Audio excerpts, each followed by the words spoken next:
What's up, fam? It's Brian Castrillo, and I've had a rough week. Haven't been that active on social media this week. Been just really worn out. You could hear it in my voice. My voice is messed up. I had a lot of sinus issues. I can't wear my contacts right now. You can probably see my eyes are red. They might as well be zombie eyes right now, or Walker eyes, or geek or deadheads. I mean, hundreds of names. We all know the names, but even had a bit of a shaving mishap trying to shave when all your sinuses are messed up. It's just been a rough week, and I'm still coughing up some phlegm. Hopefully this will be done soon. But let's get down to it now. Just watch The Walking Dead episode 22 called Faith. We only have 2 more after this, and my goodness, what a fucking ride this has been. This has been an amazing show, not just giving us entertainment. It's brought us together as friends, as family. And we have met some people in our lives, and I'm sure many of you that are watching this, and even if you don't see this, I hope you see it, but can agree that we have met people that we're probably going to carry with us for the rest of our lives, our family and friends, and we got 2 more episodes left. Yes, I know we got Maggie and Negan heading off to New York City. We got Daryl heading off to Paris, France, and we got a Rick and Michonne series, and of course we still got Fear the Walking Dead. How that's gonna come about into play, I cannot wait for all of it. I'm excited for Madison, see what she's been up to. Granted, yes, she's been back, but we're gonna see that connection to Padre and get a little more into it, so I am excited for all of it. But we got 2 episodes left of the main show. Man, and this episode was called Faith. Now, granted that I believe that's a lot of, they're trying to say faith in each other, faith in family, but I gotta put another theme out in this, because this episode, and if you have trouble hearing me because of my voice, I apologize, but I need to get these thoughts out. But I believe that another, big theme in this is mothers in The Walking Dead, and just how much or how far they're willing to go to protect their own, and how lethal and deadly they are within our Walking Dead family. But man, but yeah, to just say, this journey, watching The Walking Dead from day one, that Halloween night to 2 more left. I keep putting this out there, but we have met people that we will carry with us forever. We have experiences and memories that we will never forget, that truly honor what the Walking Dead family is all about. Yes, there's some ugliness out there, but I don't even care about that. I'm not going to even highlight that. It's just, I believe the good within this family has outweighed any of the ugliness that we see online or whatever. But I am thankful for many of the friends that I have gained that I, consider family now. You guys know who you are.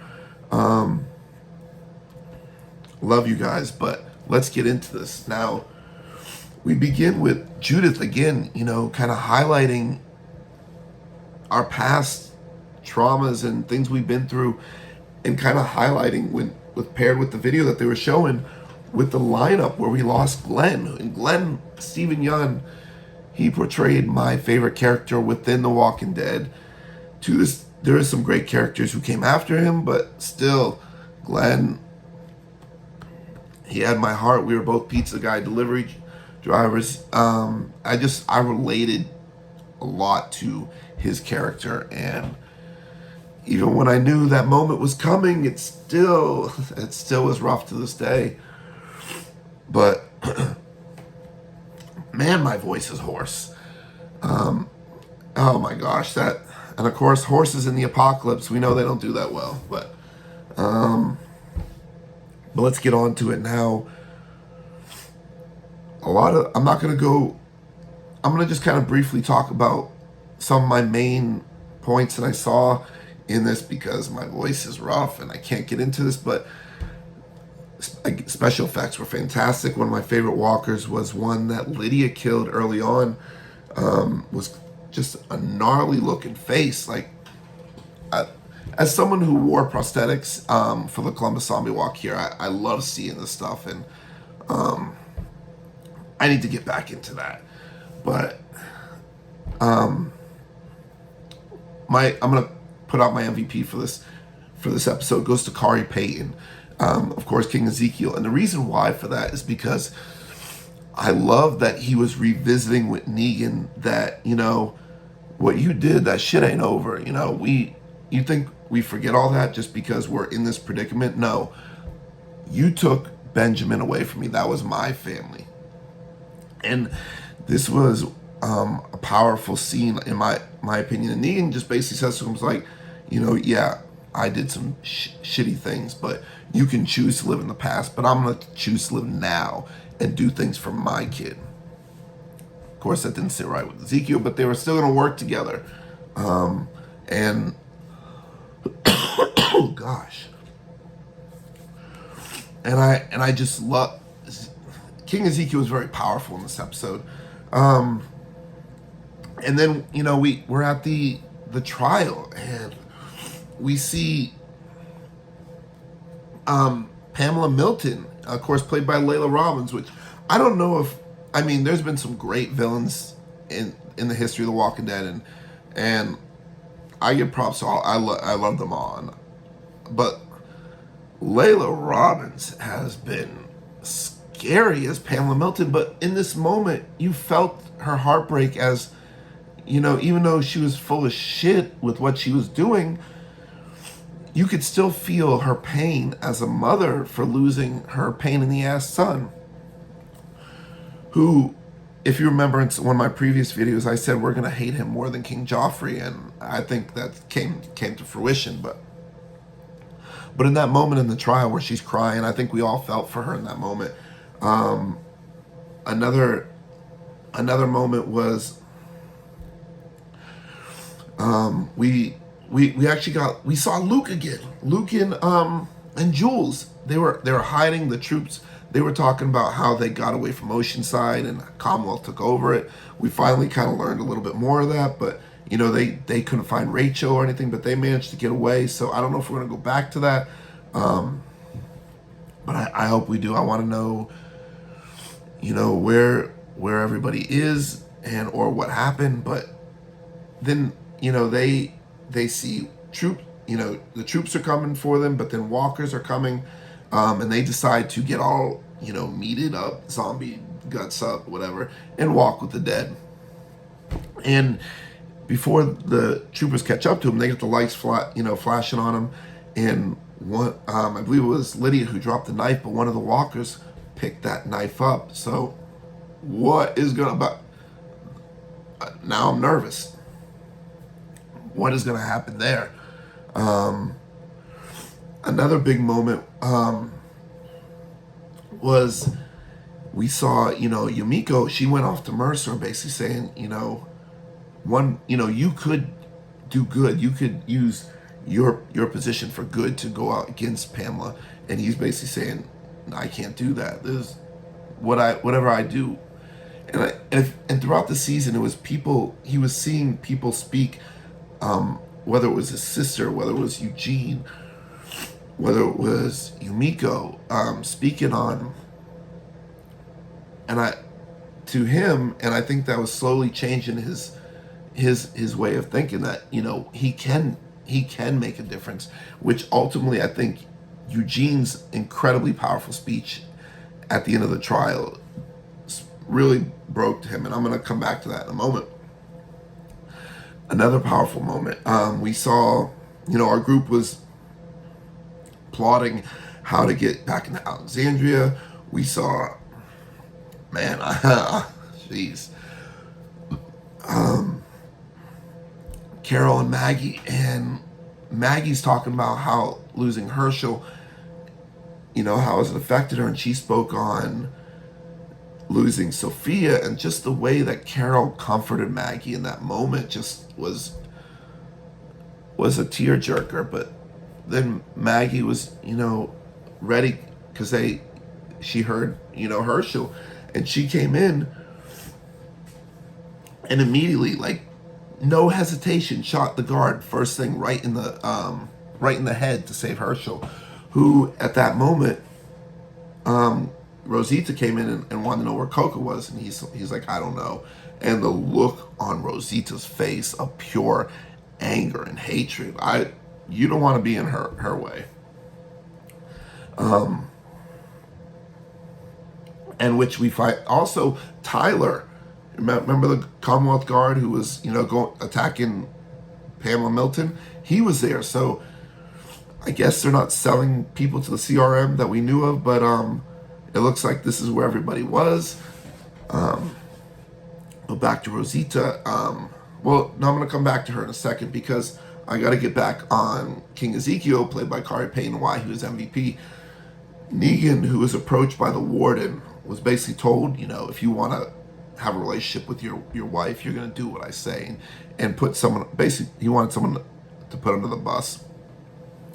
But eventually, he wanted to be a martyr, and this was Negan kind of doing his thing. But then the warden's like, no. And which one of the Commonwealth Guards who had the gun name that was Oscar Rodriguez. That was so cool seeing his face on there. But they had the guns aimed at him, and then they brought in his wife Annie, and this threw Negan he was crying in this, and you saw the look on Kari Payne's King Ezekiel's face. This was just it for him because of course she's pregnant with his kid. He put himself out there with an equally powerful speech, and which he basically inspired everybody to do the same thing, get in front of the guns, but they were ready to kill.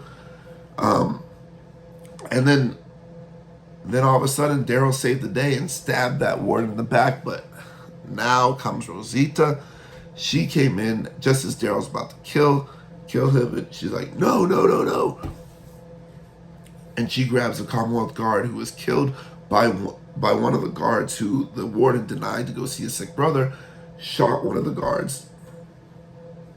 And she grabbed that and just said, tell me where Coco is right now. And of course, he did not give the answer she wanted, so she just shoved that walker right in his face. Rosita is, do not stop her from getting Coco, which kind of has me worried because I know she does not have a clear head right now, but I hope we get Coco back. Then at the very end, we see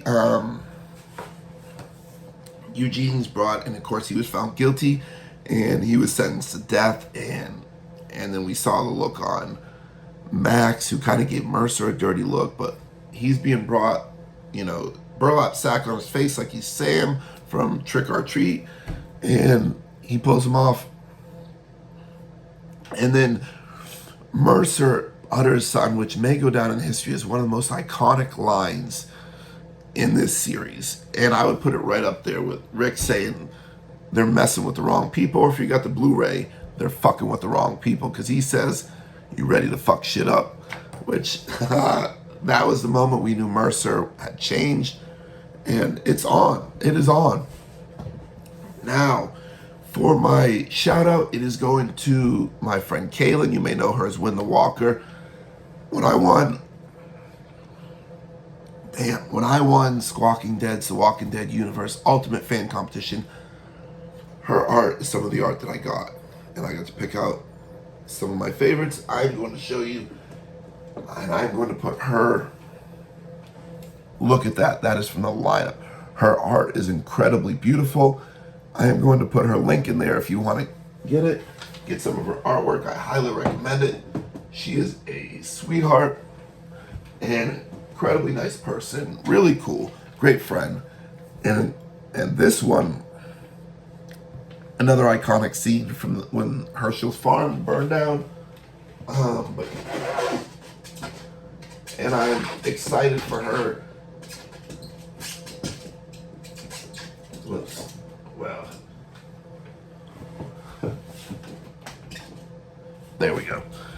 because she's going off to the finale to watch and be a part of that whole celebration. So I'm excited for her. But she is my shout out, incredible artist.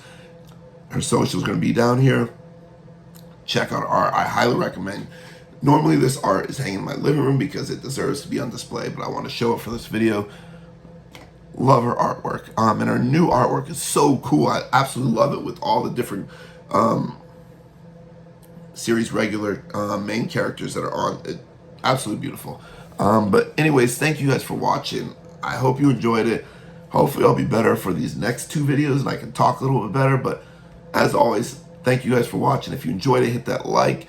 Please hit subscribe if you haven't done it already. Share with your friends. Love you guys, and I'll see you next week. TWD Family for Life.